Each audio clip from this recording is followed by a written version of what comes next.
everybody? Welcome to episode 1117 of FloWrestling Radio Live. I'm your host, Christian Piles, live from Austin, Texas. To my right, JD Raider. To the left, Jonathan Taylor Thomas Kozak. And to the left, Tyler Meisinger. And sorry for the tardiness. It's been a movie. Actually, not really. It was just like... They tried to stop us. They tried to stop us. You know who we're talking about. And they failed yet again because we're doing the show. The technology... The machine... Yeah, Antifa is our producer ever. ISIS. Everyone's trying to stop it. It's not going to work. But we got the show. It was a little technical stuff with our computers. And it took my computer coming in and saving the day. If you could show Tyler right now, you can see that is my computer that is literally... making this show possible. Christian broke mine. Yes, and a virus installed. Lot to get into today. Excited for the show. What a show we had Monday. That was an absolute blast. We did the Hodge Trophy announcement live on the show. That is pretty freaking insane.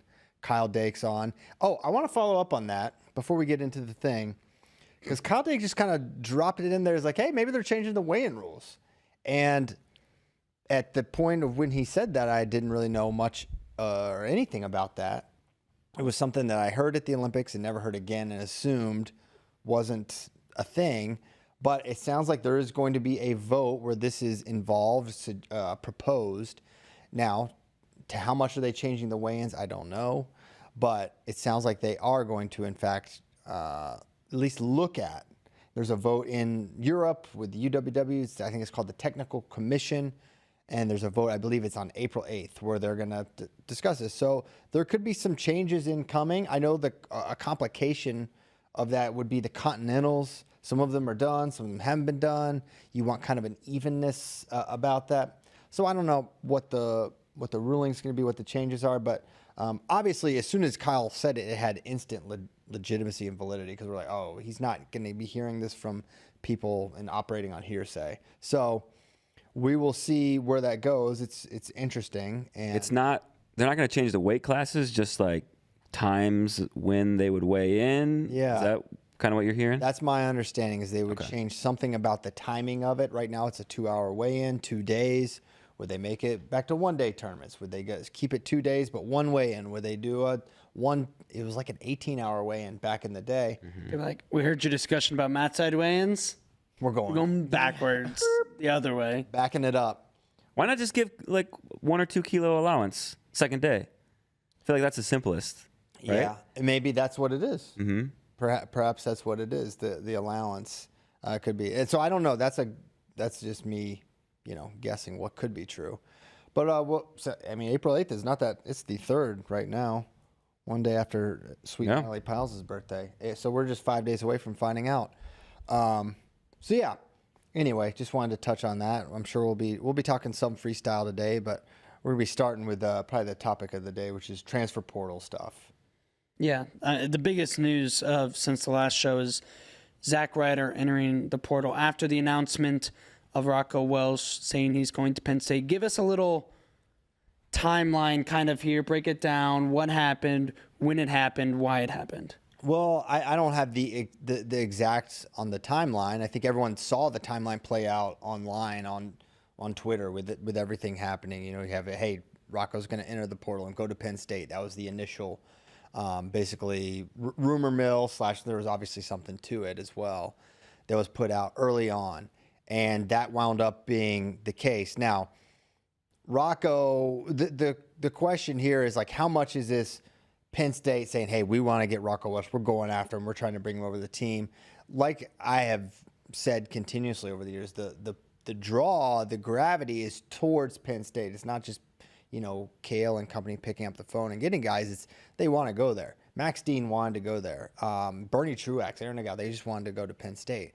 And so it was, I think in this, like those previous situations, this is kind of like that with Rocco. He wanted to leave Ohio State. He wanted to go to Penn State. Penn State recruited him to go there. And I think what happened was, and this is where it gets to be more a little bit internal, but somewhat my just reading of the situation.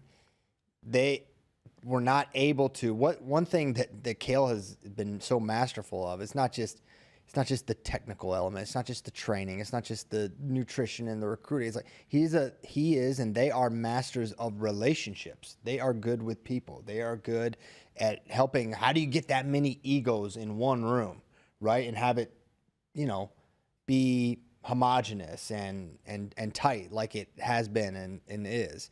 Well, I think it's you have leadership that is good with people and good with managing relationships, right? When Mitchell Messenbrink was looking at Penn State, they managed that with Alex Facundo. Alex Facundo stayed there 2 years after Mitchell came in to replace him, right? Michael Beard didn't leave right away when Max Dean transferred in, right? And I think it's because they were able to manage those relationships. And I think this happened a little too fast. They weren't able to get out in front of it like maybe they had in years previously to manage it with Zach.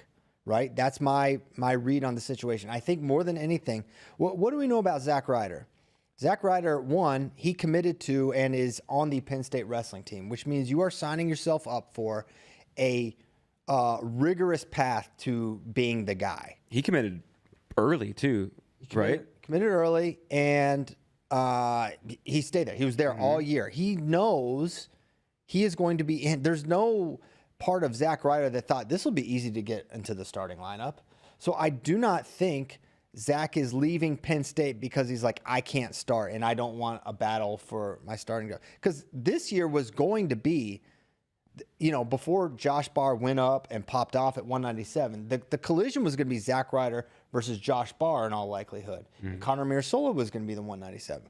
Barr did what he did this year. He's probably the favorite to win 197 next year, he or AJ if he stays down. So my point being, Ryder knew this was going to be hard to get. So it's not, I think, that they brought in someone that's good, because that is just the nature of wrestling at Penn State. I think he was just genuinely hurt by how it went down. I think this is the one rare instance where they weren't able to get out. And Kale's the greatest coach of this in this sports history. But he's still, and the staff is the best in the business. But people make mistakes, and this one got a little bit, I think, out of their control. But I think this is not for the Penn State fans and their, what they may say about this. This is not being viewed as a positive internally at Penn State. It is not. They do not want to lose Zack Ryder. They like Zack Ryder. If you follow along, and Penn State was a little more out there and open with the media, so you got a little more of a peek behind the curtain for how the team operates. And it was pretty obvious that Zach was like kind of a focal point is weird, but he was integral to that culture there, and he seemed like one of the guys. And they brought him to everything, and he and the Mirasolas as well. They're clearly like he was true blue. Loved being a Penn State wrestler, and I think he was. I was at the at NCAA's, the Penn State fan section was right to the right down there.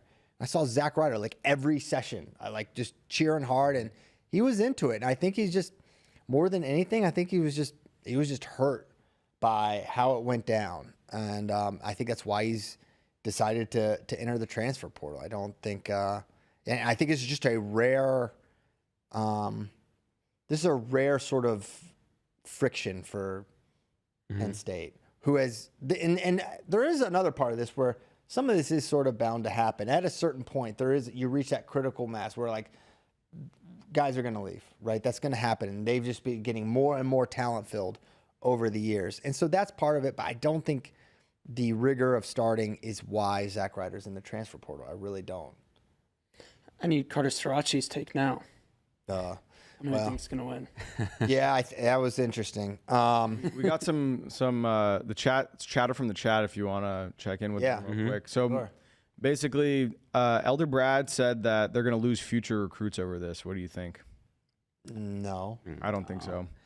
I think that they've been doing this, and it has only Avery led to more Gaming. recruits. Avery Gaming said Max Dean didn't do anything at Penn State, That is which crazy. I had to pull that in because Avery. it's the most ridiculous Avery, thing. I need you to take 10 minutes. 10 minutes out of the chat. I need you to go. You can put him in timeout, right? You put him in 5-minute timeout for saying the national champion didn't do anything. I can only put him in 24-hour timeout. Okay. We don't want to do no, that. we don't want to lose him for a day. Avery, this is probation. Okay? You have an ankle monitor on now. Yeah. If you step outside the boundaries, you're going to get zapped because that's just crazy. Well, I mean, it's like for 15 years, the best guys have been going to Penn State, and the whole narrative has been, how are they going to fit? Like, how are they going to fit all these guys in the lineup? And it's like, it always seems to like work itself out without too many guys leaving. And so, like, I don't think anything is like systematically changed from, you know, a recruit's viewpoint of Penn State. Like, the allure is you go there to be the best. And if you can't make the lineup, like, that's kind of like, that's part of it, right? Like, you go there, you try to be a world champion. So At the end of it all, when you leave, you have to look Cale Sanderson in the eye and either say one of the following sentences. You have to say, I think I can do better elsewhere, which is a crazy thing to say, and even crazier to, you know, at this point believe, right, given their track record. Or you have to admit to him, I know I won't be trained as well, but I would rather, maybe I'm not going to be as optimized as a wrestler, but my path to starting. So, like, that's just a hard, I think that's where these guys kind of are backed into a corner. Like, especially once you're there, I think it's even harder to leave. And that's why you've seen guys like Michael Beers stayed that year when Max Dean got brought in. Now, remember, the Max Dean situation was during Cornell's COVID craziness when Max is like, I don't know if I'm going to get to wrestle this year. I want to wrestle. They called Penn State. Penn State's like, yeah, come on. And then we'll figure out 197. And they did, and he won NCAAs that year. But I think they probably were able to get out in front and manage that. I really think that's what this came down to. And that's not inside info. That's just my read on the situation, why Zach's leaving. So where do you think Zack Ryder ends up? Well, there's going to be a lot of people that are interested in Zack Ryder. You know, Oklahoma State seems like an obvious destination. He trained at M2 his senior year of high school with David and company. There's a relationship there. It's not a secret that David went after Rocco, so they're looking at 184. They're looking to get a good guy. It's not clear to me that Zack Ryder is a downgrade to Rocco Welch. That's not clear to me. I think, you know, you take, if you had to guess, you would probably say Rocco just because you've seen him do it. He wrestled a full year. He made the NCAA finals as a true freshman. But, you know, I think there's a lot of promise with Zach. And that's another thing. I wanted to mention this, like the Oklahoma State factor, I think plays a role here. I think it plays a role for why maybe is Penn State getting a little more aggressive to get Rocco Welch, to keep him from going to Oklahoma State. Because for every stud you get on your roster and your lineup, you're keeping them away from your potential competition. And now, as David has zoomed into focus as a clear threat is, I think you're getting a little ahead of yourself saying threat, but I don't know what the word is, but they're a challenge.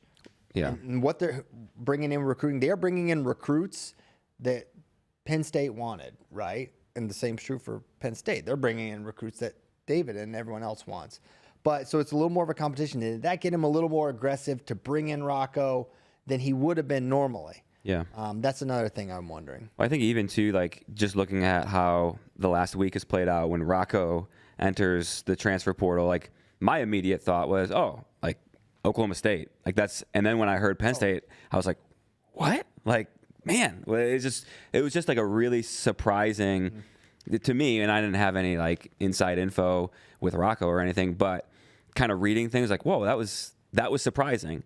I didn't expect it from him. I didn't expect it because, you know, Penn State already has a 184 pounder. So like, it's just a really surprising week, the way it's played out. Yeah, for sure. I need Rocco Welch for Zack Ryder, Penn State versus Oklahoma State. Need it. Yeah. Yeah. That is like an NCAA semifinal. Possibly. I don't know. We'll see. And, you know, I think Virginia Tech, Lehigh, they're going to be in on Zach as well. I think he's going to get a lot of attention. I mean, Ohio State should look at him. I was going to say, is it like a trade?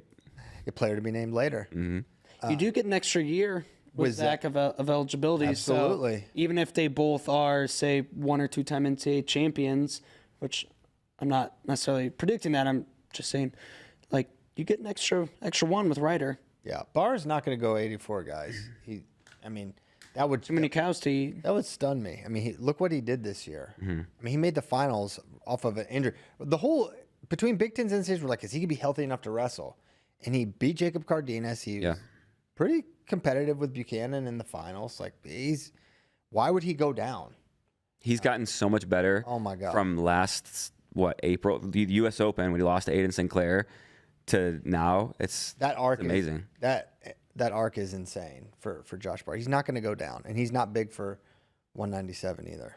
The other thing I was thinking about with Ryder leaving and Rocco coming in, it's like it really does show the new era of college wrestling where it's being like professionalized, right, with NIL and transfers, and it makes me think maybe there needs to be someone like an owner type of position where right now any head coach operates as owner, GM, and coach, like in like what would be a professional team, right? To where it's all blended together. To where a professional team, a coach can manage like, hey, our owner brought this in, like we can figure this out. It doesn't feel as personal, right? To where maybe that's the way things are moving, where it's more professionalized, and this is just a part of it. But I think with this aspect, it makes it way more personal because it's just the head coach that is making a lot of the decisions. Do you know what I mean? Yeah. So I don't know. That's kind of my other thought. Where it's like, do we see programs move more to like? But at the same time, then you have to tell somebody who is currently the boss man, like, hey, you have to give up some responsibility, and you are not in line. Or obviously, like everything runs up through the head coach, but I feel like giving away some of that responsibility, where a lot of head coaches are like, no, I need to be the one like on the recruiting trail, dealing out this, talking with these guys. Like it can be hard to say, no, you take that responsibility. You see, like Penn State has Clay Stedman, who's I think his title's like GM. So they're moving towards that. That's true. This is a crazy hypothetical, but would y'all be in favor of basically college athletics just becoming professionalized with payments, contracts, and like not NIL? It would make more sense than what we have right now, to be honest. Like right now, it's just it's mayhem. It's insane. Yeah, but no, but I just don't think it's no. There's just a few teams that have just donors. It's like there's 80 teams. That's the problem. Is like you can't go like a business because they're not success. They're not like functioning businesses. All these teams lose money. Yeah, everyone acts like, oh, the big NIL payers. Oh, they have so much money. Like, well, they do have a lot of money, but they lose money every year. They're not actually making money. It's just donating. What if you took away scholarships? What? Take away scholarships. Like that's a net negative to the school. Right. Yeah, I don't know. Yeah, I mean, I think it was Dresser who said it was like, basically like, who wants to be an owner of Iowa State wrestling, right? Isn't that like what he said? That yes. What he said, and like, I don't know. I think it's moving. I think it's moving towards that. I don't know if it'll get all the way there, but we're definitely headed more in that direction than not, in my opinion. I think that. I mean, I don't know. I think that it doesn't make sense because. Again, it's not like they're not businesses, but like more regulation would be great. I think obviously like big government. Yeah, exactly. California wants more regulation. Come on, you're telling me you don't think it'd be like better if we had like caps for how much like teams could. You want to take food off of athletes' plates. Literally, money out of their pockets. We don't know enough about it to even create. That's why this whole conversation is like, so we don't even know. We don't even know what we're talking about in terms of the scope and the expanse and who's making what. So We have a pretty decent idea. Don't pretend. Okay. All right. Well, back to the. Well, you know what Penn State's doing? What they're paying? I mean, we have a pretty decent idea of like how much some of these guys are getting paid and like how insane. One team guys are. Carter said he's the highest paid college wrestler in the game. Like we know that there is a lot of money being thrown around. All right. We know what guys are going to schools asking. Like those are things we know. Mm-hmm. Let's get back to Zack Ryder. I have one more question. Okay. Percentage chance you think he goes to Oklahoma State? I don't know. Do you think it's high? Do you think it's low? I think it's high. Okay. I mean, just talking to. That's all I want to know. Just talking to people this morning, it sounds like Oklahoma State versus Field. You're taking Oklahoma State. Yes. Okay. Yes. Okay. Let's look ahead to next year's NCAA championships. Let's look at kind of what teams are going to contend for a team trophy next year. Because we've been talking a lot about Oklahoma State this show. You know, they had a great tournament, took third, but they're losing a lot of points. Yeah, they have 28 total points returning. So that's not many. And now they have how they differ from Iowa a little bit is they've got a lot of really good high school kids coming into the team that I think are going to be impact guys. Iowa has the third most returning. Nebraska has the second most. They're at like 80 some because they lose Ridge and Caleb, which is significant. But I'll say this with Nebraska, Cale Lauritsen is good. He beat Caleb Smith in the wrestle-off this year. So they should be solid at 20. Homegrown corn-fed. Corn-fed. And then 49, they're in on Lachlan. And that's a great pickup if they can get him. And now it feels like Nebraska doing what they did this year, like they could really capitalize off that momentum and get some big signings. They've done well in the portal in the past. You know, Caleb Smith was a good pickup, and they've had others. But, I mean, it's a good pitch for someone like Lachlan or a 49. They say, hey, you can train with Brock Hardy. You can train with Antrell Taylor. It's like a national champion, national finalist. Ridge is there. Ridge is probably going to be there, right? Peyton Robb, James Green. So the pitch is pretty obvious there. They're going to be really good next year. They don't lose much. And now the question with some of these teams, like how capped are they? They don't have anywhere they can't go up in a lot of weight classes. Like Antrell is maxed out. He won. Brock Hardy was he's maxed out basically. Second or first are really close in terms of the team point contribution. Camden McDaniel, you got him on the podium as a true freshman. Yeah. Can he go up much higher right now? You know, Lenny Pinto would be one, but he wrestled pretty well at the end of the year. Allred had a great tournament, yeah. Minto wrestled really well, right? So, but they're going to be right there. They have the most. They'll be ranked in the top 2 for much of the year. I would think it's going to be hard to not because they just have a lot of guys contributing points. But I'm trying to think who else they maybe have coming in. Like they don't have a heavyweight that Cade Ziola, right? But he probably needs a year. Yeah. They need a heavyweight. Someone should get Hunter Katka, guys. Nebraska, Oklahoma. There's a lot of teams that could use a heavyweight. No better heavyweight coach than Lincoln, Nebraska. Yes. I mean, so someone like that, I think he's a real contributor. So I'm curious how that goes with Big Cat. I think he's a good commodity, even though he's a little under the radar because he hasn't placed or anything. But if you look at his results, he's good. If you watch him wrestle, you know he's good. I do want to say about Lauritsen, I don't want to put too much weight on the Caleb Smith wrestle-off win just because we see weird results with wrestle-offs. Yeah. Well, they have WrestleStat has Alan Kohler as a starter next year. Point being, they're gonna be solid there. Yeah. Well, and you feel like it feels like they have some guaranteed points in Brock Hardy, in Antrell Taylor. Like those guys, I don't know. You consider Minto guaranteed points now.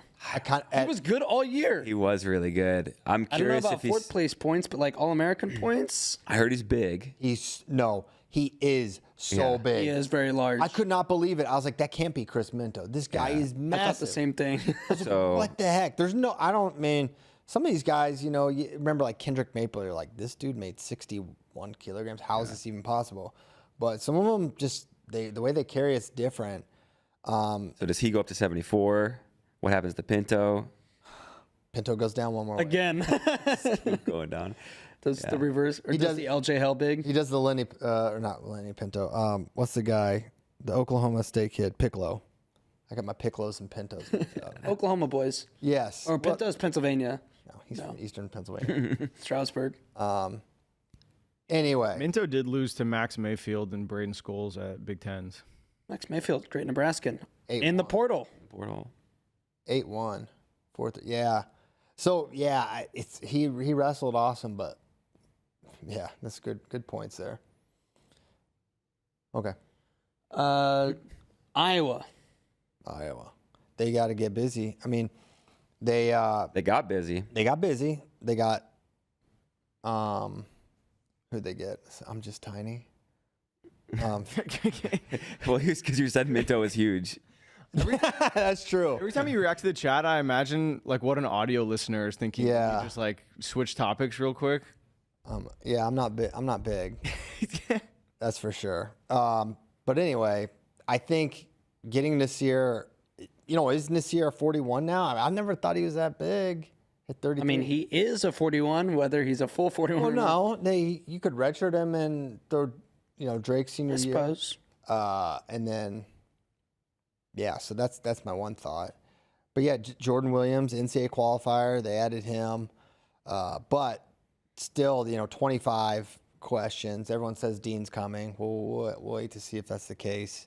97, I don't know what they're going to do there. Like AJ, I don't think so. no. That would be insane.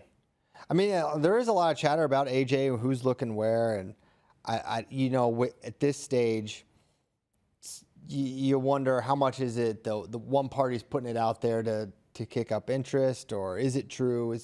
Because people are throwing out that Oklahoma State and Penn State are looking at him, and maybe they are. I'm only saying that would surprise me if that were the case. But some people have asked, could AJ go heavyweight? I think absolutely that's an option that he would consider and probably like. And then if you look at heavyweight next year, like tell me AJ can't win at 285, right? There's no more Wyatts, there's no more Greggs, there's no more Gables. They're gone. There's no more Colton Schultz, who I think would be an interesting sort of challenge for someone like AJ. Now it's Trumbull, Bastida. Who's Stronger. So you got Trumbull, who's a 97 bumped up. You've got Bastida, who's a 97 bumped up. You've got Tegadali, who is really good. And then I think Keeter would be Keeter's next. fourth. Yeah. So it feels like he's a top 3 guy on a bad day. Hey, we were talking Nebraska and heavyweight. Did you see? So Any Wrestle put out a graphic on April Fool's Day of Trumbull in a Nebraska singlet. It was like, oh, he's coming home. But then yesterday, not April Fool's, Trumbull responds to the tweet and goes, that singlet looks pretty good. Nah. This is also coming off the heels of him getting mad at that collective. the collective after NCAAs. Oh, I don't know I don't know that story. He tweeted like at the Wolfpack collective, like, how come there's been no recognition for our national champion or something like that. Pat Pop will handle that. Yeah. They're going to be good next year, too. When you talk about trophy potential You got teams. Jack Arrington coming back. They only lose O'Reilly and Scott, who didn't score them like any points at NCAAs. They've got Robinson. They've got Trumbull, bookends that are score a lot of points. And with Arrington coming I thought Vincent Robinson was transferred to Iowa. You got Ryan Jack coming back along with Arrington. So I think they're a team that could really, they could enter that top 6 maybe. Contend for a trophy, you think? Not enough high-end power? Well, I don't know. I'd like to, Singleton wrestled well this year. Really kind of took a little bit, but he put it all together at the end there. It feels like you can count on him. Fishback. National champ. Fishback national champ. Oh, next year. See, Trumbull and Fishback finally got that separation. They did. That I told you was going to happen. So Oklahoma State kind of decimated is a strong word, but they're losing a lot of points. Will they reload with enough to win a trophy next year? So looking at, I think if I just had to guess right now, does Oklahoma State get a trophy or not? I'd say yes. I think they'll be in the top 4. Spratley obviously is a big cog there. 33, that's a question for me. Spratley's kind of the only sure thing, I feel like, in the lineup next year. I think in a perfect world, Sergio Vega would have been a 33 next year. But I think he's outgrown that. I don't think he'll be able to make that next year. Sakamoto time? So, could be. Maybe we see Ren Sakamoto. Maybe, They had. I don't think Kale can make that anymore either. Probably not. They're gonna have a lot. They're gonna have a lot from that 41 to 57 range between Cale Hughes, Tegan Jameson, Sergio Vega, Landon Robidoux, Teague Travis, Casey Swiderski. Casey Swiderski. McComas could go 33. Yes, McComas. He redshirted there this year. McComas is a 33. So 33 is right now a big question mark for them. But I feel like 41 through, and who knows who it'll be, 41 through really 97 you feel really good about. Because I believe, all right, with 41, it's going to be some combination of Vega, Jameson, Cale Hughes, 49, Swiderski. 57, I think you could see Jameson even go up there. I feel like he could be big enough for that. I think Landon Robidoux is going to get a serious look. Teague Travis had a good conclusion to his season. 65, D. Lockett, I have no concerns there. I think he's going to come in, and I think 165 is a great weight for a really talented true freshman to enter, and then D. Lockett versus Michael Caliendo. Sign me up for that. Yeah, and Mitchell. And then 74, Alex Facundo. I think it's pretty clear he's going to go there. They feel good about him. Now, you say, well, Alex Facundo, what's he done NCAA-wise? Well, he was good his freshman year. He did not have a good NCAA tournament. But I think you look at the 174 next year, and it loses a lot of firepower. And I think Alex Facundo is going to be one of those guys that could definitely place, even potentially in the top 5. So they're going to get real points from Facundo, I believe. 84 could be Braden Thompson. If they get Ryder, you feel great about that. 97. I'm going to mention one of the GOAT names, Jersey Rob. Jersey Robert. No, I don't. And then Cody Merrill at 197 is awesome, right? I think he's going to wrestle and score real points for them. I do think he could go down, but I don't know if that makes sense for their lineup. I think you just get him big and strong at 197. They posted a video of him cooking. It looks like he's a good cook. Made some delicious steaks. Cody, I think, did he only have one loss? It's like a 4-2 loss to Buchanan. Yeah, Buchanan. And he made that match hard. Yeah. He made that match tough. I remember when I was in Stillwater, he worked out with Zahid, and Zahid was like, yeah, he's pretty good. He's pretty good. And then heavyweight, they got Doucette right now. So they have a guy there, but if someone else is in the portal, maybe they look at them and have a little depth there. So man, I don't know. I don't know if they are top 4. There's a lot of guys are gonna have to do something we haven't seen them do for them to be in the top 4. So maybe I went to Magic Camp one too many times. I'm getting too excited. It was pretty magical this season. I know. But like they did it with Dean Hamady and Wyatt Hendrickson. But again, Dean Hamady, who DNP'd the year. But we all knew, not that he could win. I know. But everyone knows Dean Hamady was a top. But he got him to win. He got Wyatt to beat Gable. I know. Hey, I'm in. I believe. He got Caleb Fish on the podium. Yeah. But like talking about sure things, like who's Oklahoma State's sure thing Even right Troy. now? Yeah. Troy could take 7th next year, 6th. And he wrestles a style that's super. It's all tight. I mean, who beat Troy this year? Let's think about it. He lost to Vince. Jet twice. Like Jet was in a. Jet could have made the finals. Jet was right there in his quarter, right there around 12, and a guy that good is Jet Strickenberg, DNP'd. 25 is going to be kind of like that again next year. Now, Spratley took a step forward. He's going to get better. The confidence of knowing, you're that close. I don't think he is going to take a step back. But talent-wise, skill set-wise, performance-wise, like he's going to be in a lot of close matches, barring, and that goes back to what I said, barring guys are going to have to do what we haven't seen them do, right? Yeah. I think that even in some ways includes Troy. So I don't know, man. I say I'm wavering a little bit, but there's a little bit of belief there. And knowing that they are going to wrestle their best lineup, right? That gives you some confidence that like if something doesn't work out, it does kind of like insulate them a little bit from too much of a down performance because they're going to be talented at a lot of weight pockets. And David has shown they're going to wrestle their best guys.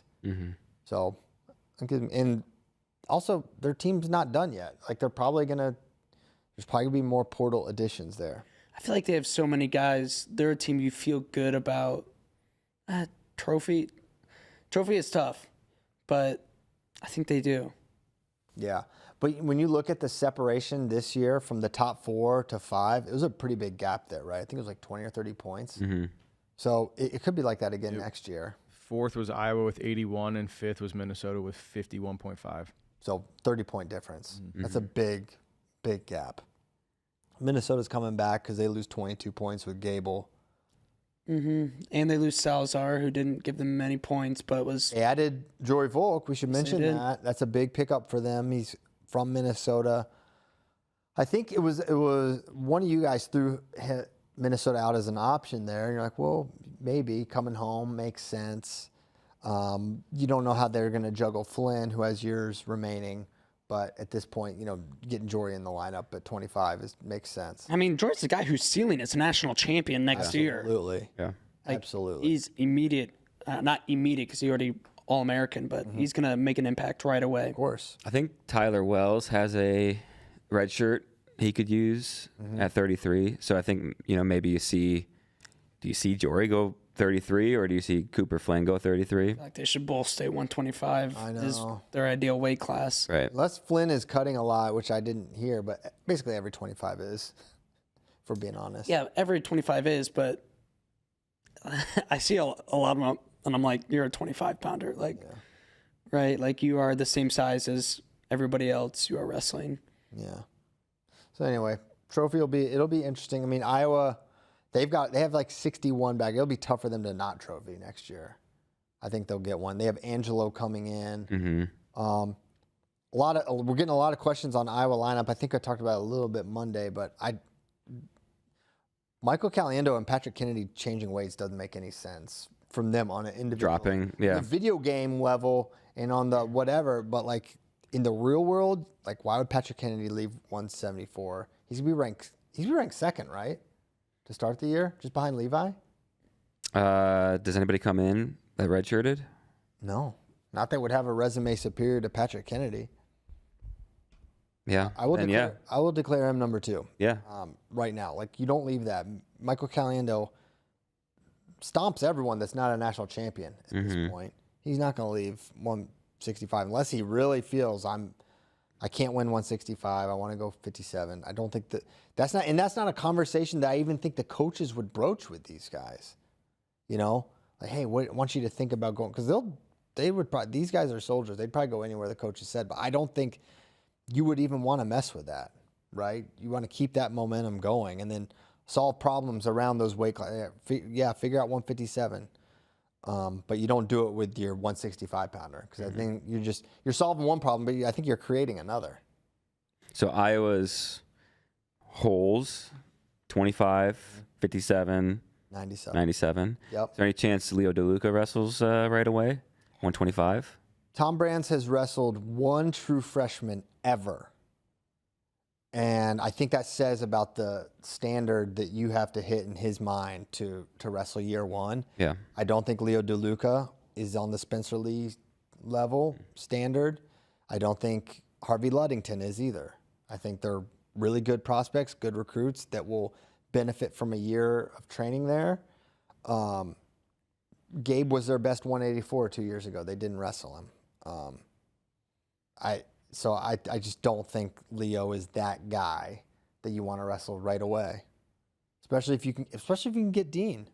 Especially if you can get a guy that can come in for a year. Dean Peterson can wrestle on this level. He can beat really good guys. Let Leo come along and then be ready to go next year. Yeah. That's what makes sense to me. So you did mention 41 as a whole. Do you think Nasir does move up? Do you think he should? Should he redshirt? That's what I think this move signals, because I don't think you pull a guy off the portal to redshirt him. Mm-hmm. I just think even at Iowa, look what you don't shelf talent that's ready to go in your best option, right? Like Ohio State's paying for that right now. Yeah. They sat Rocco Welsh and went with Carson. That was not the move long term, in my opinion.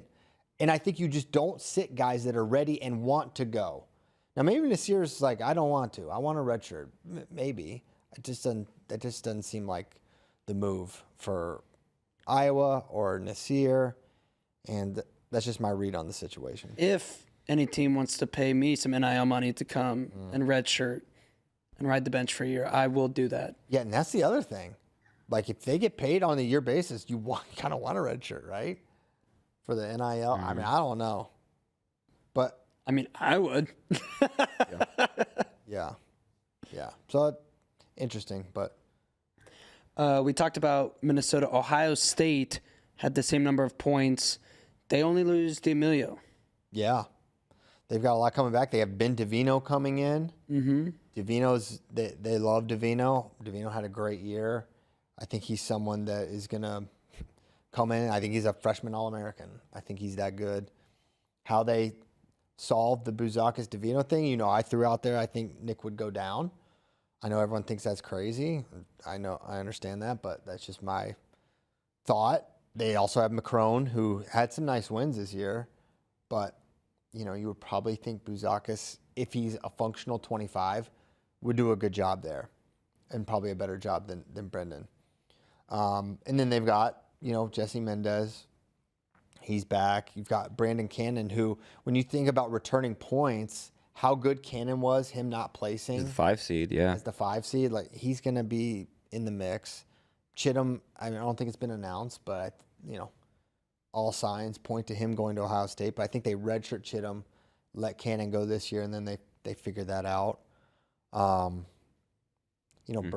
did a good job as a redshirt. I think they like him.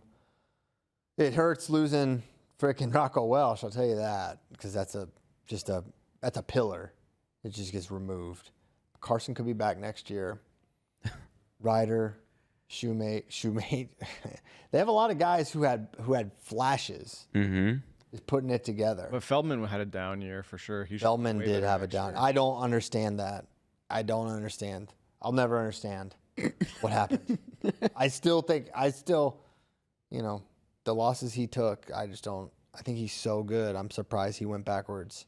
He can go backwards that much probably, but from being a head placement away from beating Kirkfleet last year to what happened this year, I just was surprised. But I would still buy Feldman stock all through the process. I think if he emerged as a title contender next year, I would not be that surprised. I still think the pedigree's there. He's a great kid. He's a hard worker. He's in a place that's had success. So he showed he's capable of it year one. He just has to get back to that spot. Yep. So I think he will. So I think with Cannon and Feldman, you have some guys that could definitely outperform what they did last year. So, gun to your head, without crunching numbers, who do you think the 4 trophy teams are? I did say Minnesota took 5th, but Ohio State tied them. They both were top 5 this year. Michigan man wants to slight the Buckeyes. I just did the opposite of that. I know, but Just gave them credit. in hindsight, probably the chat called you out for it. No, they did. I'm not even looking at the chat. Avery, thank you for calling him out on Avery went to work. that. Did He he? had a meeting. He didn't even hear us talk trash to him. Really? Yeah, he will later. He just lied about Max Dean, and He'll then- comment. and He'll then- comment later. Don't worry. We're gonna be looking for that, Avery. No, that's a good point there.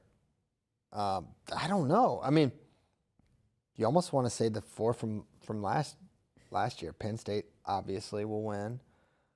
Nebraska's tough to not include. The Iowa, I feel very certain is going to place that 4th one. It's like Oklahoma State, Ohio State. I'll say Oklahoma State. We'll throw out a dark horse. NC State. No, darker. Parker still. Yeah. I mean, I don't know if it counts because I'm on staff there, but Lehigh. Oh, here we go. You are on staff. You're the Sheldon Seymour, Ryan Crookham, Luke Stanich, Max Brignola had a great red shirt, and then they got Nathan Taylor coming back too. Also, we had Davey Hill in the chat call you out for being a dirty liar. Oh. Drake Ayala started as a true freshman. Oh, that's a good point. 125 too. That's right. He wasn't going to. Mm-hmm. Okay, that's true. Because remember, that was the year Spencer was going. Remember, too, they also used Estrada's. I know it's not on the same level, but he might be their starter this year Yeah. at 157, and they went, we need you for a duel. We are using your red shirt. Yeah. Yeah, they did do that. Yeah, I forgot about Drake. I guess because it wasn't like the original plan. Yeah. Maybe that's why I forgot. But yeah, that is very true. Good fact check by. He didn't call you a dirty liar, by the way. Yeah, that's just your color. Yeah, Lehigh's good. Zach, I think they're gonna be in the mix. Another question for you: does Penn State break the record again next year? Yeah. Probably. So here's the thing. I think they're losing Greg and Carter. Like, you cannot just pretend that is, because what's coming in behind them, like Rocco Welsh is really good. Is he? But Greg only took 6th. Greg took 6th. Yeah. Would you punch in Cole Mirasola for 6th place points right now? What he said he's gonna be ranked like 8th, I would not. maybe. I like. I might. Really? Oh, I'm not punching it in, but that's on the table. Okay. We haven't really seen him wrestle in a while, have we? Scuffle. I think that I dare say there's going to be a drop off from Greg Kerfleet to Cole Mirasola. I think we're lying to ourselves. Well, 6th place Greg Kirkfleet or national champion Greg Kirkfleet? 6th place is the. That's all you need to be. First off, like 6, okay. There's a drop off there. 184. There's a drop off. Now If he gets 5th, so we'll bookmark this. yeah, If go ahead Mirasola gets 5th, and bookmark. improvement from Greg Kirkfleet. Yeah, I don't think they're going to be improved at heavyweight or 84. Now, where can they improve? Luke Lildahl, I think a lot of people are going to pick him to win next year. 133, they're going to be better. Either Braden Davis is going to do better, or they're going to have Masa Ono or Marcus Blaze. 41, I think they could do better, which is crazy because they had Bo Barley, but Marcus or Ono, like, you feel really great about those two. 49, probably flat to slight. They could do better. 3 points better. Van Ness could win. Van Ness scored 19 and a half freaking Yeah, points. that's nuts. Same with Kasek. Kasak. It went crazy. Well, on hold the on. backside. Tyler Kasak, I think it's going to be PJ Duke. Duke Mafia time? Duke Mafia. I think that. He did comment on our graphic of Penn State's roster, and it didn't include him because Kasak, and he just commented, "What about me?" or something like that. That was part of the plan. I wanted to draw him out. Yeah. Drawing him out. He commented a wave emoji. These guys do not want to sit generally. It's so funny because it used to be like, oh, I wanna Develop. I need a year. Like, now they're like, no, I'm ready. I mean, PJ Duke's could contend for the senior world team this year, guys. He's a special one, and Is he going 70 kilos? yes, Okay. he's going 70. He's going to try to make multiple world teams. I think he's kind of like a Bo Bassett who wants to senior level, but also U20, right? But I think PJ is. I think he's going to be the best 57-pounder on the roster next year. Oh. So What? do you think? No. Do you think Kale and company say, all right, we're going to go with PJ Duke, redshirt Kasak? Yeah, maybe. Why didn't? Okay. Kick that down a year. Ignore it. Why didn't Kasak redshirt this year then? He wanted to wrestle. So he doesn't want to wrestle next year? But he proved he was the best guy. Yeah. It's And different. If you can't, Yeah, it's different. Yeah. Are you comparing it like to the Facundo situation or? Yeah. I PJ mean, Duke. PJ Duke is a little different than Facundo. what has PJ Duke done to prove collegiately that he's better than Tyler Kasak? Well, nothing. He hasn't been in college yet. Right. That's what I'm saying. Okay, what has Masa Ono done to prove he's better He's a than world champion. Duke Mafia? All right, fine. Listen. Duke didn't even win Also, U20s. you're acting like PJ Duke didn't beat a legend in Will Luan. Yeah. That's crazy of you to say. Yeah, I don't know. I'm just saying, like, it feels a little presumptuous. I think internally, PJ is, yeah. Listen, it's just my opinion. You don't have to hold it. We'll see where we're at in a year with PJ Duke. Yeah, I'm predictive. I'm watching him, and this is what I think. You watch him, you think differently. But right now, I'm saying No, I'm asking from the question of the coaching staff. Like, they just had a wrestler. he's in that room all the time, Yeah, I know, but training with their guys. I'm saying you just had a wrestler leave because you brought another one in to start over. Like, would you not want to like try to work that relationship or no? Do you want to lose PJ Duke? Okay. You go with, yeah, I think you wrestle. I don't know how it's going to play out. I think PJ wants to wrestle. I think he is probably better than Tyler. Okay. Wow. Here's the tough part. Yeah. Wow. Yeah. Think about it. Here's the tough part, though, in that you can throw PJ out for a handful of big duels to get a test the waters, but KSAC can't do that and then go into redshirt. No, Right. you cannot. So that's kind of the tough part there. Mm-hmm. Send him to the scuffle or something like that. See what happens.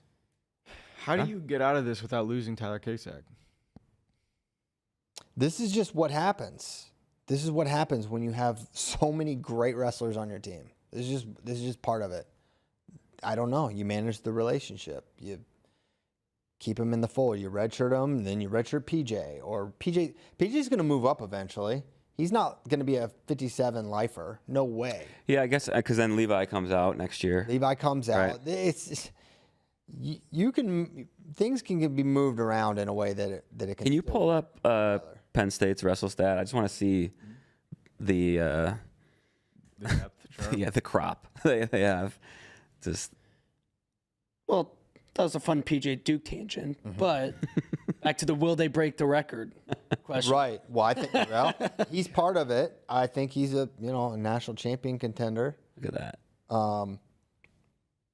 Mitchell, lock him in title. Levi Haynes, lock him in. Is Levi Haynes one of the biggest locks to win a title next year, just like on paper, percentage wise? If you bring up 174, it kind of feels like it because you already said Patrick Kennedy's number 2, and then after that it's who? You got, Lorenzo Norman, Simon Ruiz. Lorenzo Norman didn't have like the end of the year, but He's got to move up, right? I think he's too big for 74. So Quite big. large. Yeah, he is. He's bigger than me.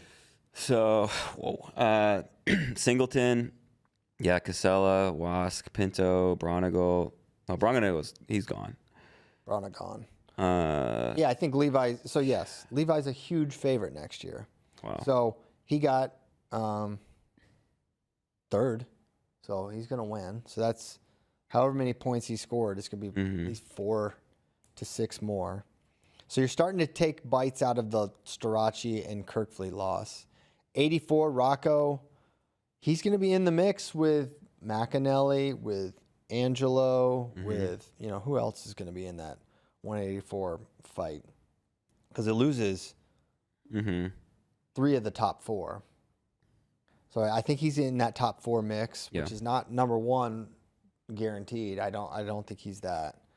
97, you maybe get 4 more points, probably at the most, with Josh because he already got second.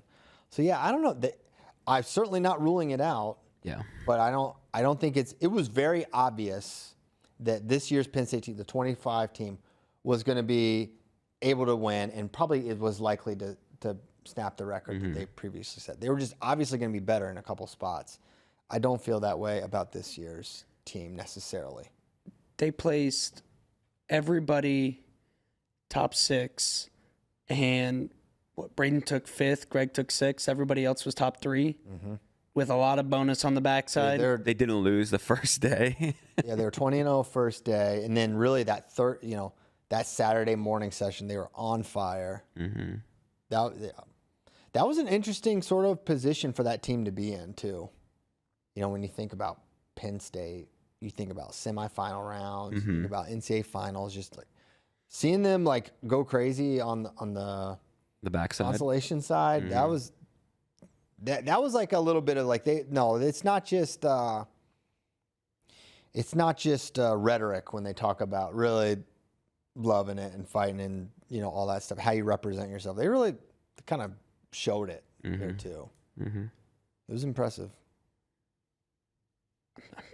Keep it moving. I think they do it. I think they do it. I was just debating in my head. I think they break it. Yeah, maybe. That's where I'm putting my shekels.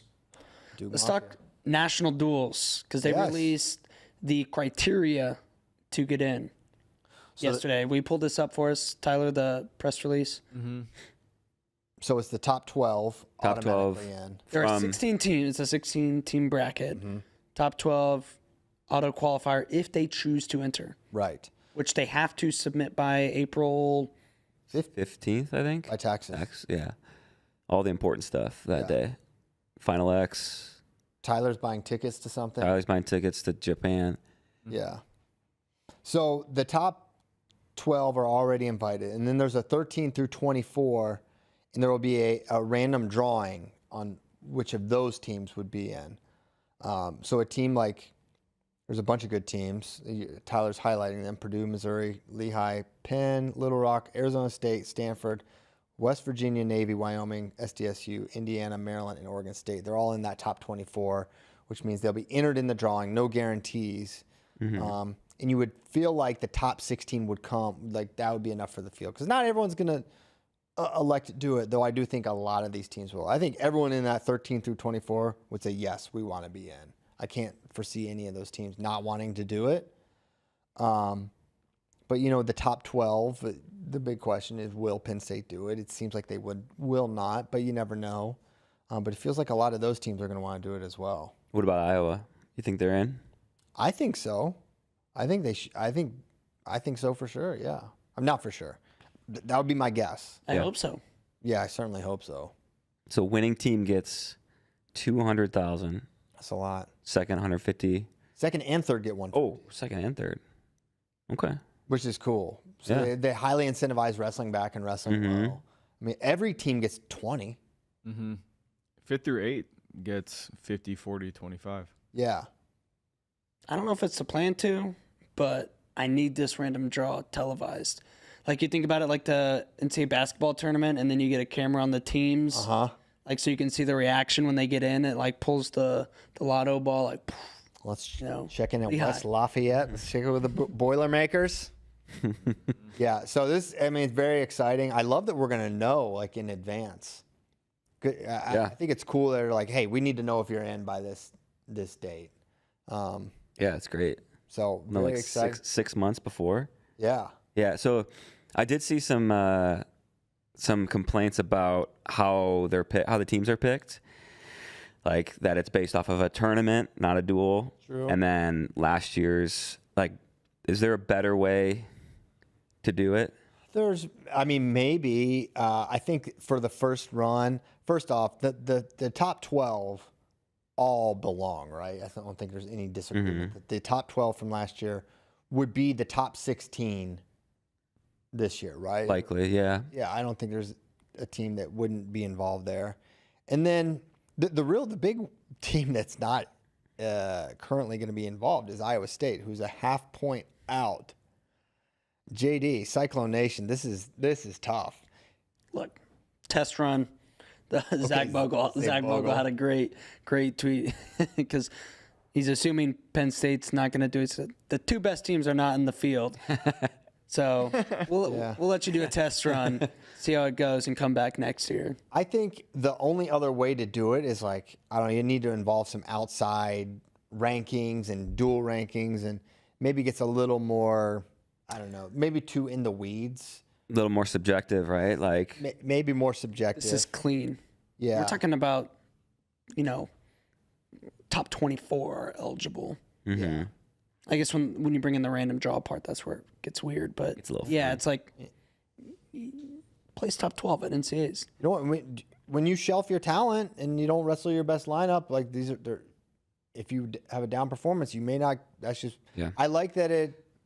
I like what it rewards. And we don't know everybody's roster already at this That's point. what I was going to say. year. That's the other part you could try to do is some kind of like combination of rankings and, try to project what a dual ranking will be for next year. But like guys are still in the transfer portal. We don't know starting lineups. And we're talking 6 months from now, 7 months from now, where it's like that feels messier than this, right? So think about what Oklahoma State would be ranked right now. We're talking about some of their guys being freshmen who we think highly of. They're going to be really well, but they might not be ranked. You have to super high at the project. You beginning have to of the year, project so much, right? Yeah.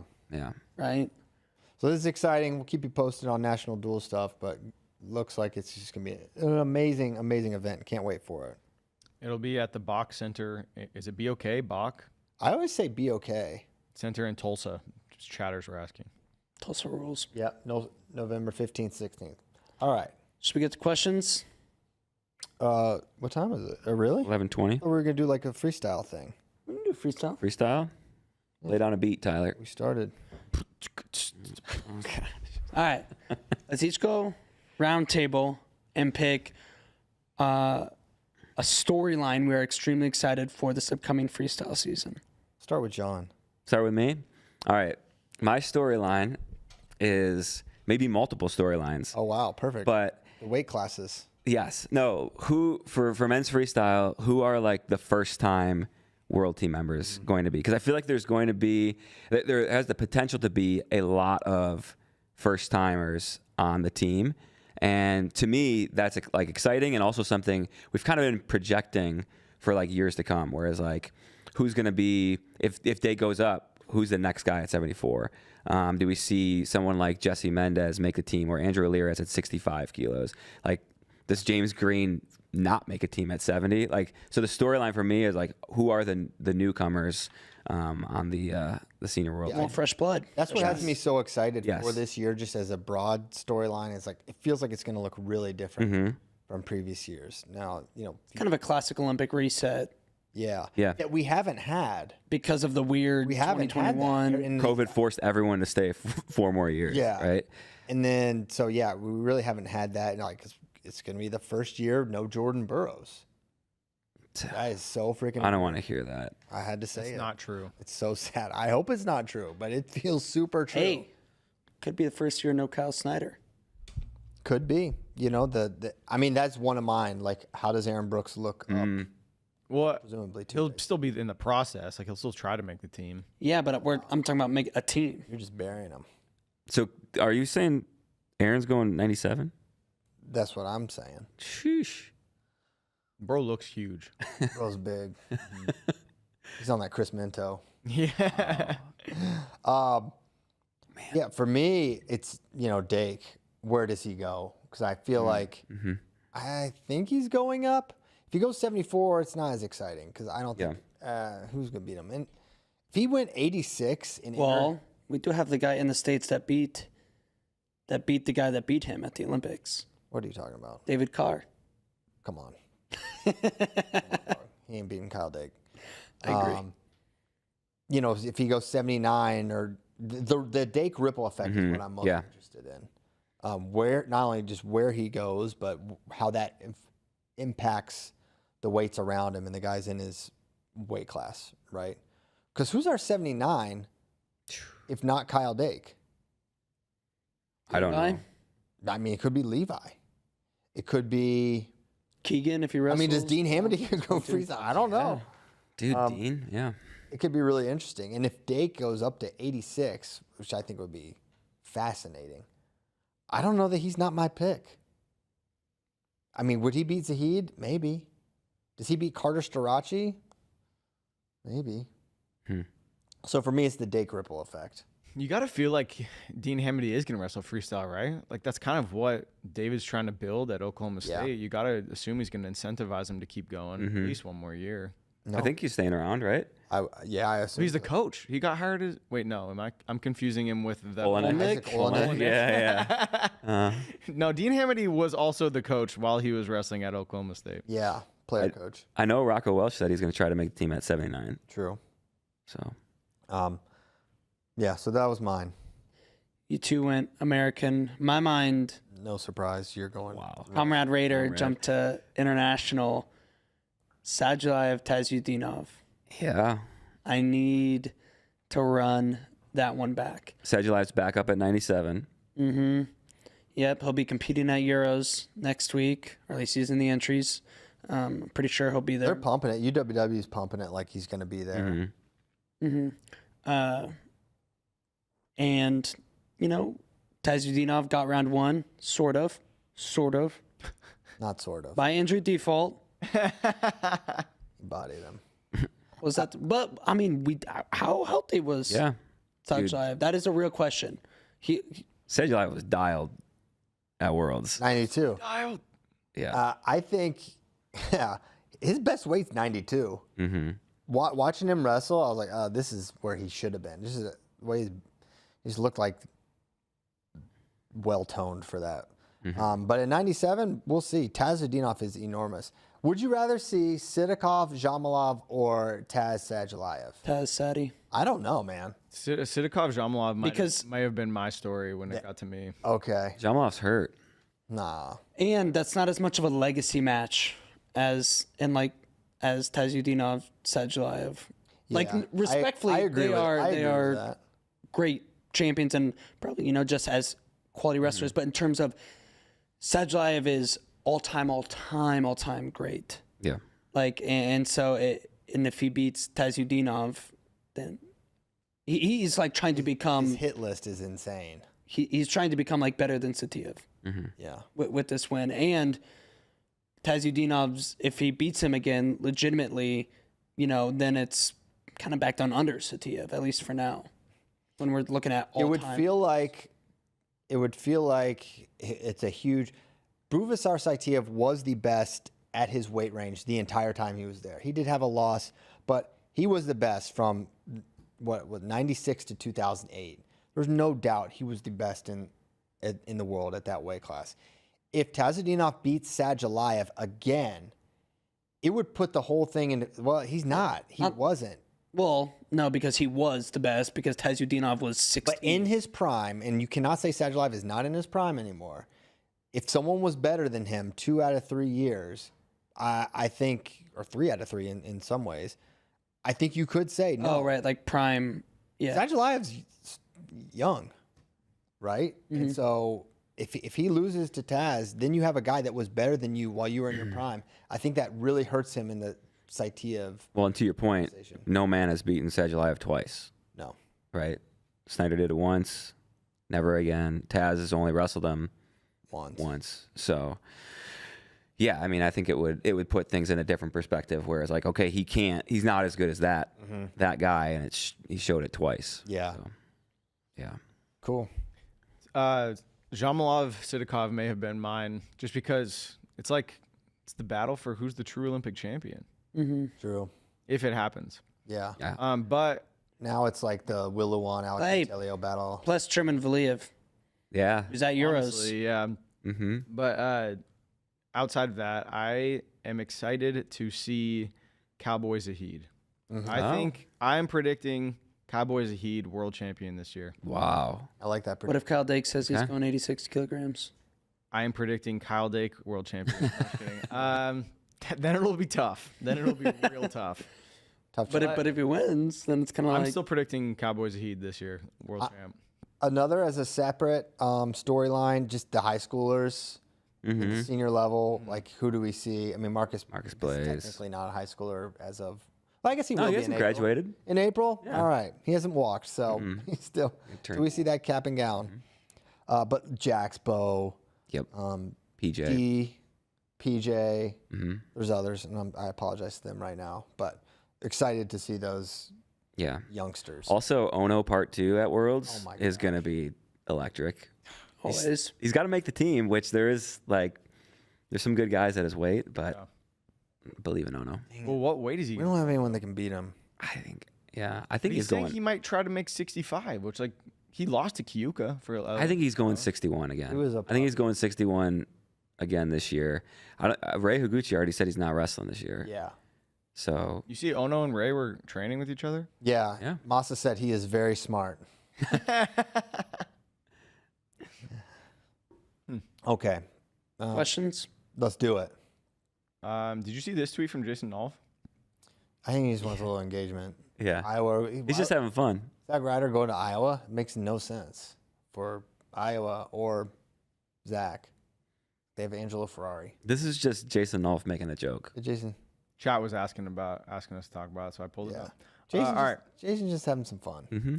He lives in having fun. he lives in a great place, and so now he's just. Did y'all even say that he just quote tweeted a graphic that says Ryder's entering the transfer portal? He says Iowa or Oklahoma State.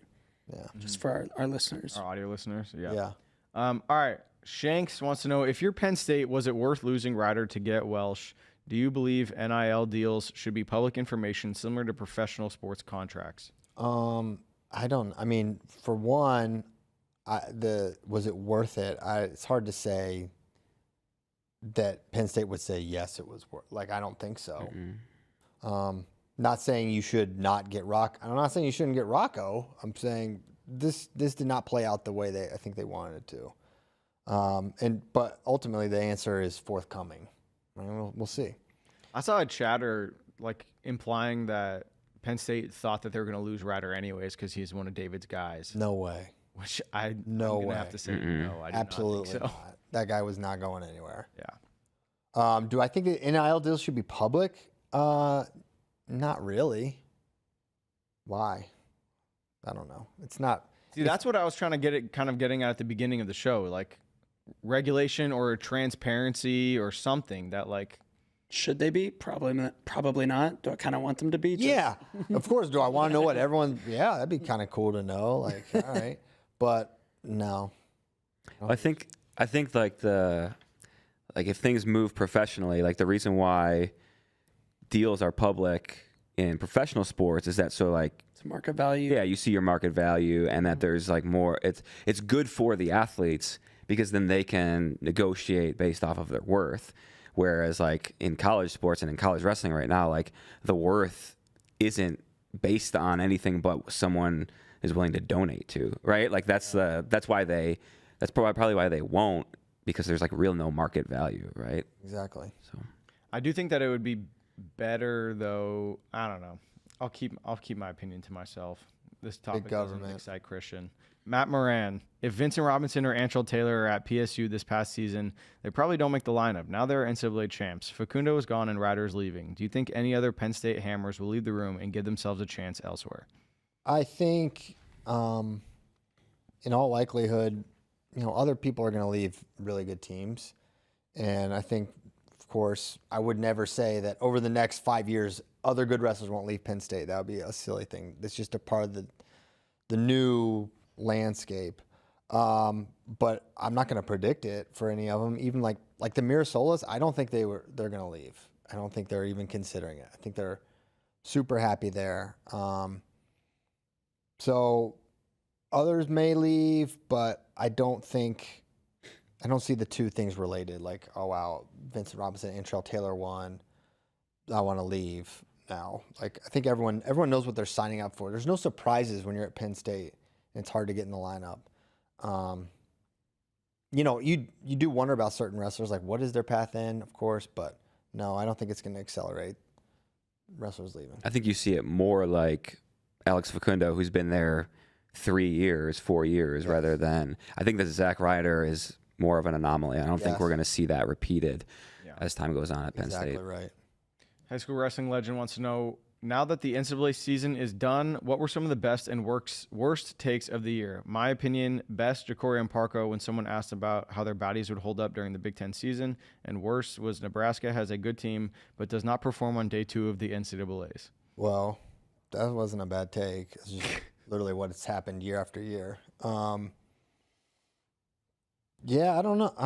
I'm sure we had better and worse takes. Both. I don't have a catalog of all my bad takes. I have a question for you. Hit it. Mr. Piles.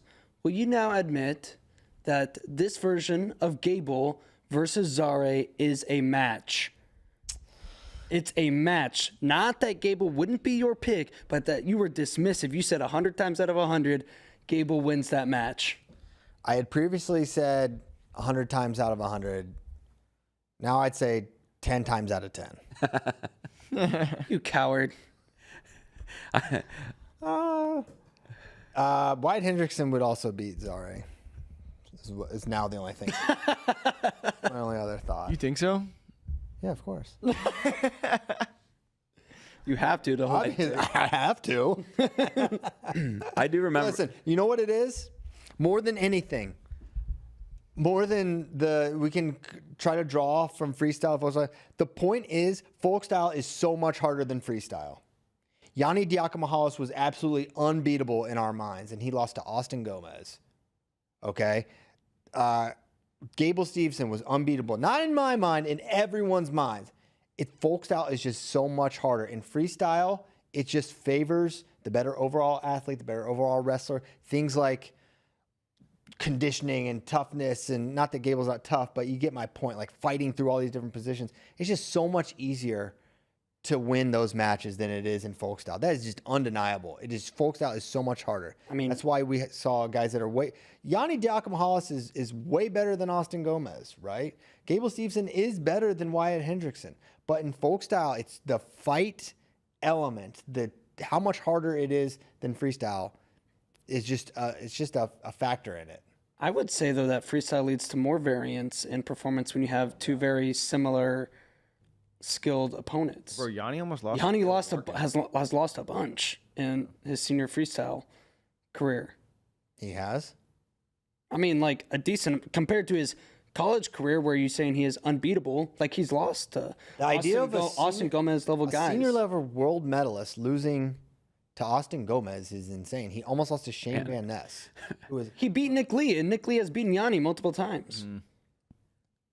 Like Austin Gomez is good. My broader point is folk style is harder, and it leads to these kind of things. I thought you were my brother. I thought you were calling him my brother, but like in an accent at first. My brother West. My brother. My brother. That sounds like the Albanian cab ride we had. Yeah, I'm worried. Where I almost got out. I almost ran for it. I'm not necessarily arguing with you that folk style's harder, quote unquote. Well, it's undeniably harder. But I don't know if that like conditioning, whatever, but I don't necessarily know if that leads to more variance in outcome. I think both those guys left Yanni took 2 years off the folk style mat and trained freestyle. Gable took 2 years off. I think that's part of it. I think leaving it and coming back into it it's a different world. Sure. And I think that's why they lost. That's why I also thought that Gable versus Zare is a match. Because I don't think in freestyle either, sure, you can say folk style maybe to a slightly higher degree, but you can just come off from trying to make the bills and go win a world gold or Olympic gold medal. Wyatt knows more moves than Zare. It is interesting. We'll probably not know the answer to I don't think Gable's going to wrestle freestyle this year. So compare. He really doesn't want to wrestle unless he has to. Hold on, rewind. You said Wyatt knows more moves. Everyone knows more moves than Zare, but he still beats them. This guy getting fired up. Well, that's true. He beats Taha Arkgul. Taha Arkgul obviously knows more moves than Zare. Yeah. Look. He gets bullied by him. Uses, not knows. Yeah, not knows, but uses. He uses more things than Zare. But you like Zare? It's fine. Agree to disagree.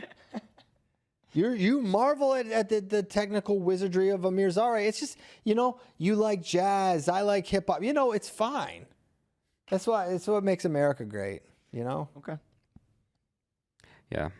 I'm just sad we're not going to get to see where Gable's at in freestyle, And that would be an interesting data point to see him on a freestyle mat against Wyatt again or Mason, or Zare. I want to see it. I want to see where he's at. Is he the same guy who won Olympics? It feels like Gable's going to exhaust every other thing other than wrestling. And he will only go to wrestling if it's all right, fine. Yeah. I just don't think he wants to do it. He's already for the side chick. He's doing jiu-jitsu now. Mm-hmm. He's done fake wrestling. He's done football, jiu-jitsu, MMA. It's I don't think wrestled with Marab on the beach. Who? Marab. Oh, okay. I didn't know that. Yeah. Well, I mean, there's something to be said for where Gable's at, where he's already reached the pinnacle, and then he gets a taste of he's making real money. And so then as a 24-year-old to then go back and be okay, now I'm going to do something I already did and not have as much opportunity to make money. I don't know. We might not like it, but financially, yeah, I get it. I'm trying to get it, It just not sucks. mad at it. I'm sad at it. Yeah. Come back, Gable. What's up? Next question. Arizona wrestling fan said, do you think it would be smart for AJ to go heavyweight? The weight cleared out, and most of the top guys. Well, you guys kind of talked about Yeah, for sure. Yeah, it'd be smart. Not that it wouldn't be smart to go 97. Dude. He's a chameleon, you know? He can do either. Dude, Depends on what team he ends up. Yeah, Yeah. exactly. Think what it would do for his deadlift too. He's got to be considering that. Yeah. Okay. Okay. Next question. From Take the L Beth, he said, do you think NIL deals include performance-based bonus incentives? I don't think they can. Or maybe they can. They should. They absolutely should. Yeah. It's for your name and your image and your likeness, not your performance. Yeah, that's Yeah, but kinda, your name and your image and your likeness becomes worth more when you perform better. Now, but you're getting paid up front and about your previous. And like some guys who take 6th at NCAAs are going to bring in more revenue because their name, their image, and their likeness is more popular than somebody who takes 4th. You're not getting paid Yeah, for your but performance. no one's getting paid for their name, image, and likeness. Let's be real. Like, no one's actually getting paid for their market value and like their whatever. Like, they're worth that because the donor thinks that they're worth that, and they're worth more to that donor if they place higher. So, like, yeah, sure, you can have incentives. Who cares? There's no rules. no rules. Next question. Next question. Joe Warren said, "Who won the Flo and Virginia wrestling trade? Flo got Piles, and West Virginia got Brackey and Vinnie Barber. Only time will tell." Yeah, this is tough. Vinnie Barber is old. This is a deep cut Flow employee who's been coach at Ozark, now at Lynchburg College, or Lynchburg University now. That's where Katie Piles got her master's in choral conducting. Whoa. So that's where Caleb lived his first summer, was on the very Lynchburg soil. But I'm still repping Virginia so hard. So Virginia wins again. So they got Brackey, Vinnie Barber, and me repping from. I'm a double agent Okay. here in Texas. All right. I think that the Virginias won that trade. Let's see.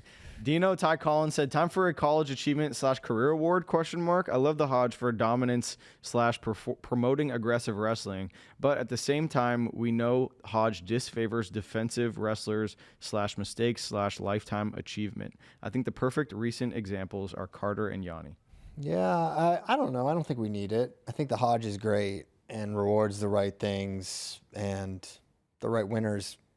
I think it's happened. I don't think we need a lifetime achievement award because, I don't think that's necessary. That's what the record books are kind of Yeah, for. that's it. Yeah, I feel like it's not necessary. Hall of Fame. Like what could you give Cale Sanderson? The guy won 4 undefeated. Yeah. Like what he did is the award, Yeah. right? So I don't. Call it the Carter's award was getting to go first at the NCAA final. Man, how about Dake saying that is interesting. We could call it the Cale Sanderson Award. Right? Cale would love that. Carter's award is getting to post that Wikipedia screenshot of him having his own category. Everyone else is a 4-timer, and then he has like his own at the top. Yes, Kind of sick. that is pretty sick. All right. Real Avery Lynch wants to know, this question is a roundtable question. If you had one meal for the rest of your life, what are you picking? I'll go first. Double order of orange chicken from Panda Express. Man, Does this guy competed at Daisy Fresh? that is a good meal. It would not be my choice. I'm ready. You know what I'm rocking with. What are you rocking with? I got 4 eggs. Oh my God. A nice, what kind of steak? I don't know. Some steak, a big steak, some toast, and Toast and steak. yeah. Okay. Chicken eggs. Maybe berries. Raspberry, blueberry, strawberry cup. Eat that every day. I'm gonna that amount of nutritional. Man, I'm gonna be more of a powerhouse than Avery. No ice cream? Well, now I'm just adding. This doesn't sound like a meal. I love ice cream. I don't think ice cream is good for you. I think one food item. I don't think, like he said, double order orange chicken. Like, All right, give me eggs. one item. Eggs. Just eggs. I love eggs. I eat eggs every day. No seasoning. I don't get. This doesn't say that.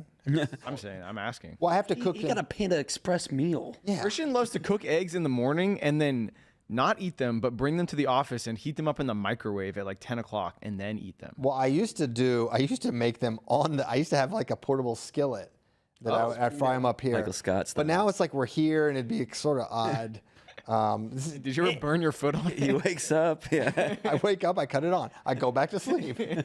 No, I love eggs so much, and I know I don't get tired of them. I eat them every day, and I love them. So I don't really get tired of eggs. I don't eat them every day, but a couple days yeah, a week probably. So I'm sorry to monopolize the meal talk, but I love eggs. All right, yeah, we're done with that talk. Wait, so I want to hear. Okay. Go ahead. Go, Zach. Oh, like, what are you waiting on? One meal I don't for the know. rest of One your life. meal. I love pizza. Oh Okay. man, I love pizza. I love pizza. I don't love how I think. it makes me feel. Yeah. I think I could eat that a lot. I definitely could. Mm-hmm. What's JD doing?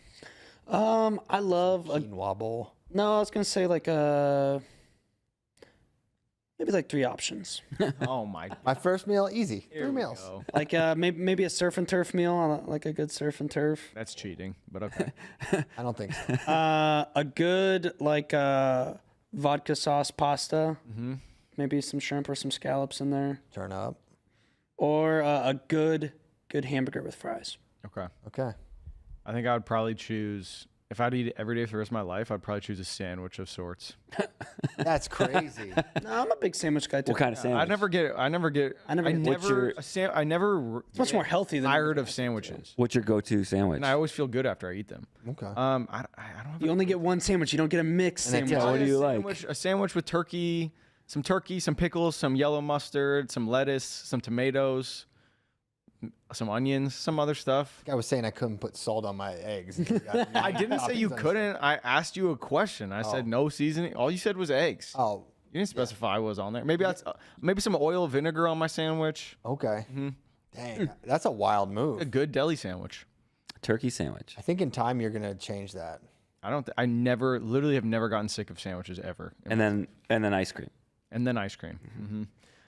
This is all right. We're gonna do one more food one. Okay. Zev Post said if you were being recruited to wrestle and every school in the country wanted you, but the only criteria you used to choose is who has the best local food, where are you going? Ann Arbor, Michigan is the only answer. No, it's Columbia. Yeah, New York Columbia. City. New York City. I was like, yeah, I'm going New to York City's fine. I'm gonna have to. nothing to Ann I Arbor. hope ChatGPT can do all my schoolwork. Where would the worst be? Do we want to answer that question? Some Columbus. No, I'm just kidding. a rural The school Midwest. probably. Yeah. Yeah. I don't know. Well, all the school, like so many schools. I bet Arizona State's a good one. I bet they have a lot of good food in Tempe. it's no Ann Arbor. Come on, dude.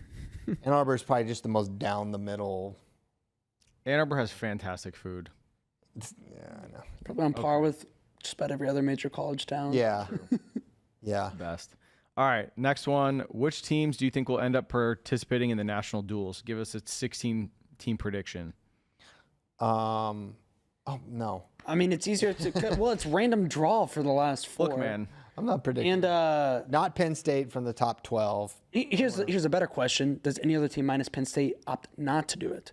I don't think so. I don't think so either. Why? Maybe Iowa would be the other one. Oklahoma State is obviously in. So that locks in at least 10. Yeah, that's my thought. Okay, moving. I will say maybe I changed to Rutgers just because you get the North Jersey thing, but also I don't have to do hard school Whoa, as hard school. that's a That's slight- Columbia. No, Yeah. Columbia is a harder school. I'm not. No, but the You think the only Columbia is question- a harder school than Rutgers? yeah, question was Go on only, the it was record and only say based it. on food. I know, but I'm also getting. But I know in my mind. How close is Rutgers to the Milburn Deli? That's what I want to know. I don't think it's super. Remember that? Yeah, Remember those those sandwiches? Mm-hmm. Those Are they great. good? Oh yeah. Oh yeah. They don't That's do. why I really wanted to go when we were in Jersey in You gotta go. January, but we just didn't have time. And it was closed like the day We went to what was that pastrami place we went to in New York? That was amazing. Cats. it's so far from Columbia. Cats, and it's though. Really? there's one coming. I don't to, know. I'm just joking. There's one coming to Austin. Columbia's in Manhattan. Yeah, I know. It was in Manhattan. I was just joking because I was saying that Columbia didn't have good food earlier. It was amazing. Anyways, next question. Strength and Scrapping wants to know: Carter tweets against DT when he takes the Okie State job. Carter tweets in support of Ryder when Rocco is announced. How does Carter feel about Ryder leaving? Oh, I mean, I think he liked Zach a lot. He wrestled Rocco in the NCAA finals. So he obviously is gonna have an affinity or gonna have a preference towards Ryder right now. But things have a way of working themselves out. I'm sure he's not super pumped that Ryder's leaving. I don't know if he's that mad that Rocco's coming. So that's my thought. He's also teammates with Ryder. He was not teammates with David. I know David was in the room, but there's a big difference. They were tight. They trained together a lot. That was not just another guy in the room for Carter. All right, next question. Tremel Harold wants to know who's higher on the all-time college list between Gable Steven and David Taylor. Stevenson. He said Steven, so I'm gonna have to look up that guy's wrestle stat. I don't know. I'd probably take David's point scoring at all 4 NCAA tournaments over Gable's. I feel like history will remember David more than Gable. He went on to be a coach? No, because he was undefeated. He had 2 undefeated years. He finished on top with the Hodge Trophy. Gable's career was weird. He was like, he wrestled in 1920, then 21, and then gone 2 years, and then like it was. He took his shoes off. This is another thing. Kind of. I wish I would have mentioned back last week when we were talking about kind of how this upset, the Wyatt over Gable upset, will be viewed in history. Because Gable's pretty much done wrestling versus what Gable went on to do at Iowa and how his name got etched in the history of wrestling forever, not just as a 3-time or 2-time who lost his last match. Yeah. Right. Because if it ends right there, if his wrestling career ends right there, or even if he goes on to win the Olympics, he's a legend, but he is not the same as the man who became the greatest college wrestling coach of all time. And then that match doesn't get remembered as much, which is why I don't think the Wyatt over Gable match will be remembered in quite the same way in 60 years. Oh, man. I do. As that much. Because Gable's done, dude. Like, he's going to be remembered, not just remembered, but when people look at the history books in 70 years, when they don't have the context surrounding it as much, they see a 2-time NCAA champion and Olympic gold medalist lost in the NCAA finals. They don't see one of the most memorable names in the history of the sport forever that lost his final match to become an undefeated. The narrative around Gable Stevenson right now is, what could he have been if he stayed in wrestling forever? He could have been an all-time great. Whereas what you're saying is the narrative around Dan Gable is he changed wrestling. Like the figurehead that he is. The guy in like the 70s, the most popular figure in the sport of wrestling in the 70s, the 80s, the 90s. Like probably more popular namesake wise to the average person on the street, Dan Gable, than anybody who was actually wrestling once he became the greatest coach. That was still the case. I learned Dan Gable's name. I started wrestling in 2012. I learned Dan Gable's name before I learned Cale Sanderson's. Okay. If that's worth anything to you. It is. So I just think Dan Gable will be a larger legend in the sport of wrestling than Gable Stevenson. Well, yeah, but. All right. Next question. Where is the love for Vinnie Freeman? Right here. Give it to him. We love Vinnie Freeman. Okay. There you go. Let it not be said. Do you know who Vinnie Freeman I didn't is? even know who he was this morning. He's the son of. Of course I do. He's Marcus. Notre Dame football head coach's son. The 175-pounder. He's going to Cornell. Cornell. I could elaborate, but I think that's plenty. There you go. Next question, Joseph Floyd. Any news on the Rainey twins? No, I mean, I think they're getting closer to a decision. I know they have some trips still yet to take. I think Iowa needs them. I think Nebraska's got a great shot. I think Illinois has got a great shot. Ohio State for sure in the mix. Is Oklahoma State still in the mix? I think so, but I don't know. But I think I would expect we would know in a month where the Rainiers are going, and I think they are just a massive, massive ad for wherever they go. Okay. Next question. So do you think Ryder had an idea of how the match would go from being in the same club that he wouldn't wrestle off for the spot? No. They were in the same club? They're KD guys, Oh, well. both of them. I don't know how much they train together, but no, I don't think that's why he's leaving. Okay. Next question is we're pretty much out of questions. Okay. We started 20 minutes late. We went 23 minutes over. So We did it. fair trade. Well, that's a great. Last question. Crossface Hard wants to know, when do the roster limits take effect? What teams currently have big rosters that Good would question. having to cut kids? Yeah.